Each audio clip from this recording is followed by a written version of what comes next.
Maverick Hall, August 29th, 1952. The Woodstock Artists Association presents a recital by composer John Cage and pianist David Tudor to benefit the Artists' Welfare Program. The program includes works by Christian Wolfe, Earl Brown, Pierre Boulez, and Morton Feldman.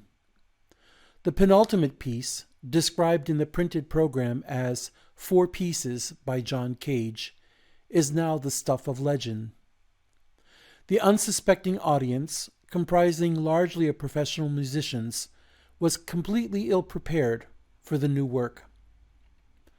David Tudor, sitting zazen-like at a concert grand, a stopwatch to indicate the precise timings of each movement as set by the composer, made no intentional sound at all.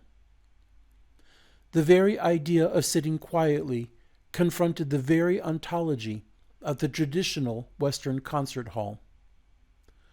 The listeners, in that moment, unable to translate or interpret that experience, found themselves angered and confused. For millennia, men were men and mountains were mountains. What we shared with other humans was a way to clarify and preserve the identity and history of our species. We spoke, as it were, in a codified way, so that others would be able to correctly interpret the world they inhabit, and kept us safe. The artist's job was to preserve, in a compelling way, our shared experience.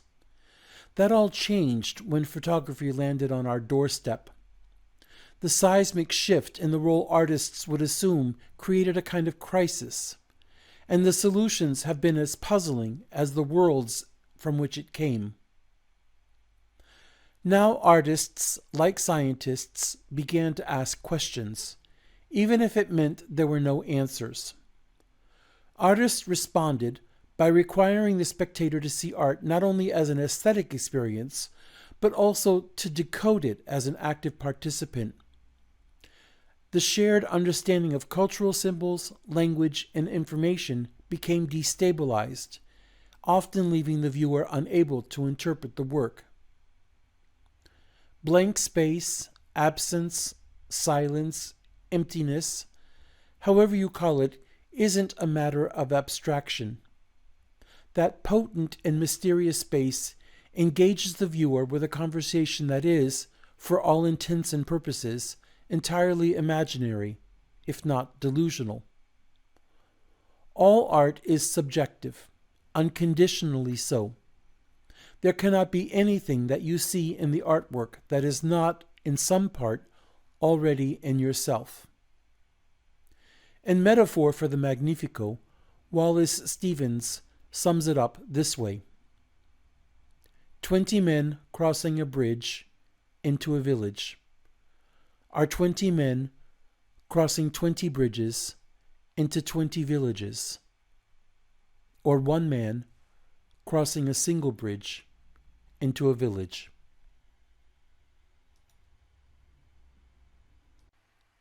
The artists discovering Zen Buddhism in the 1950s were ripe for it. Finding a fresh aesthetic in an ancient tradition seemed to be precisely what the anti-abstract expressionists needed. The Heart Sutra, with its mantra of form is emptiness, emptiness is form, empowered a new generation of artists to move past the self-expressive action gestures that kept the whole generation before them feeling relevant and self-destructively alive. I had been studying with Albers and did the white paintings in 1951. I wanted to see how far you could push imagery. It was just a natural result, not a gesture, no Dada, no nihilism. I just wanted to see what not painting would look like.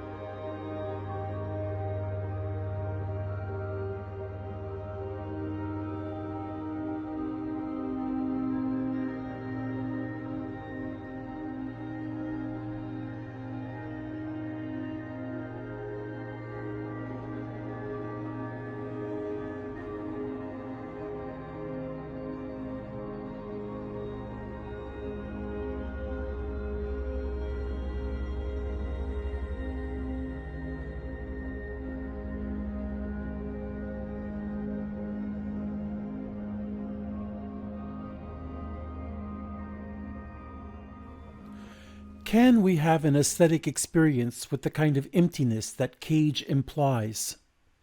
Is empty space truly empty? How do I, as a viewer, understand the world around me, this space that I occupy? The space between my eyes and my mind, can that too be empty? Can we listen to music and not be mindful of the relationships between the sounds themselves? And in what context is it beneficial to just let sounds be sounds? There is no such thing as silence. We are constantly surrounded by sound. And yet, if a tree falls in the forest and no one is around to hear it, does it still... I was living in New York City, and I must have been... It's one of the last times I saw my grandfather when I was a kid. And that would have been, I would say, in 1962 or something like that, 63. And he came over to our house from Florida. My aunt and my grandfather were living in Florida, and you know, they were on my mother's side of the family. So he came over, and he came into my room, and he was actually very creative. I think I got a lot of my artistic creativity from my grandfather. He was also kind of a funny, kind of crazy guy. He was wonderful for a little kid. So he came into my room, and we're looking around, and then it wasn't quite summer, but it was probably early spring, and we were talking, and all of a sudden he stops in my room, and he said, "What's that?" And I said, I called him Pup-Up. That was our nickname for him. And I said, "Pup-Up, what? What?" He says, "What's that sound?" I said, "What sound?" And I went to the window, and I was expecting to hear, I don't know, a fire engine or something.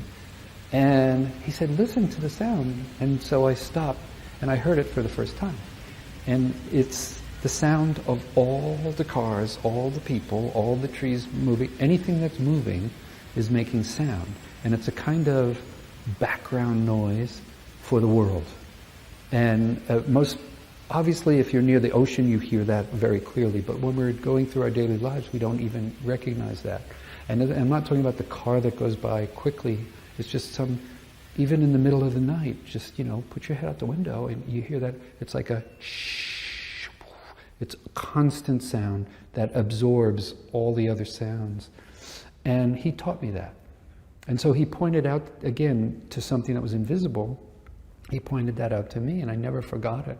And I was very, very conscious of this kind of, what did I call it, like kind of undersound, the undersound that just constantly exists.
Wolpe's close friendship with poet Charles Olson, then director of Black Mountain College, gave Wolpe a paradigm to reshape his creative output. It was while teaching at Black Mountain College that Wolpe's new direction synthesized unruly actions within a more structural or formal framework. In Any Bunch of Notes, a lecture written at Black Mountain College, Wolpe sets out a kind of compositional edict. The pitch and the condition of its making and direction is used like any element is used in an ensemble of spectacle and reference. Its technique is a montage of disparate yet omnipresent elements, ordered intelligible to arouse concern or to exhibit callousness, incapable of participation and consequence. Because it meddles in most sensitive spots, affairs, references, and confrontations of what is here, on earth as it is, it startles with an unbounded panorama. Ejecting and playing with a total eye, all things are transfixed in a burden of foci. Still, nobody lifts the weight of the earth.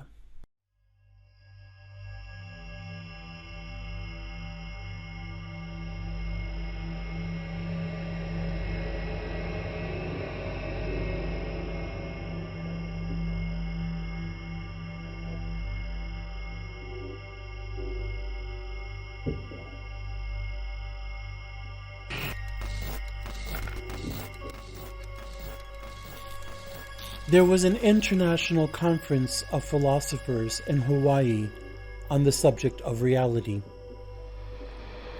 For 3 days, Daisetsu Totaro Suzuki said nothing. Finally, the chairman turned to him and asked, "Dr. Suzuki, would you say that this table around which we are sitting is real?" Suzuki raised his head and said, "Yes." The chairman asked in what sense Suzuki thought the table was real. Suzuki said, "In every sense."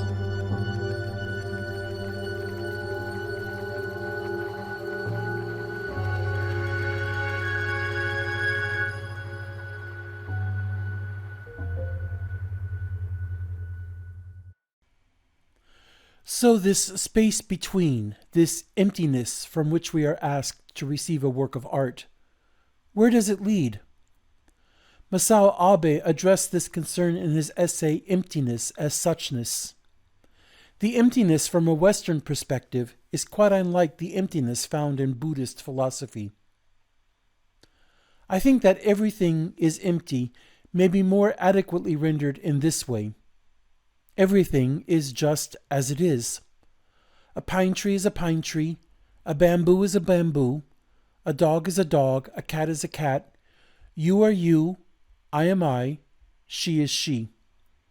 Everything is different from everything else, and yet, so long as one and everything retain their uniqueness and particularity, they are free from conflict among themselves. So when we are empty to receive the art object, we are open to the experience of receiving it as it is, nothing more, nothing less. Indeed, it can be a challenge to the Western mind to allow sounds to be themselves and forgo the relationships we thrust upon them as cultural conditioning has taught us. What Cage so bravely challenged in Maverick Hall back in 1952 was the very ontology that had been handed to us as cultural Western history. The emptiness of 4 minutes and 33 seconds depends very much on how you understand the traditional rules of the concert hall, the composer, the performer, and the listener, even if they are all the same thing. Rauschenberg and others did the same with visual images, and before long, these ground-shaking changes were embedded into every art form, often with Cage at center stage. The space between the work and the viewer is as rich with information as it is empty. The temptation to usher in our self-consciousness, that is, our being aware of what is or what isn't, can impose a barrier to that experience, leaving one confused, angered, or indifferent, even if that last one might please Marcel Duchamp. Most of the people I know want to understand the work on offer. They are fascinated, curious, and open to deepening their understanding of the artwork and consequently to broaden their perspective in the world they inhabit. Are we also to expect the ever-advancing moment, as Wolpe suggests? Or can we approach art in a Zen-like way, empty to his experience and open to shaping our experience in understanding the world? Can we study art the way we study Zen?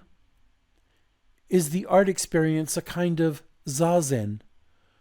Or could it be that art is ultimately a Zen koan? You know the story, the one Cage delighted in retelling many times throughout his life. Before studying Zen, men are men and mountains are mountains. After studying Zen, men are men and mountains are mountains. After telling this, Dr. Suzuki was asked, "What's the difference between before and after?" He said, "No difference. Only the feet are a little bit off the ground."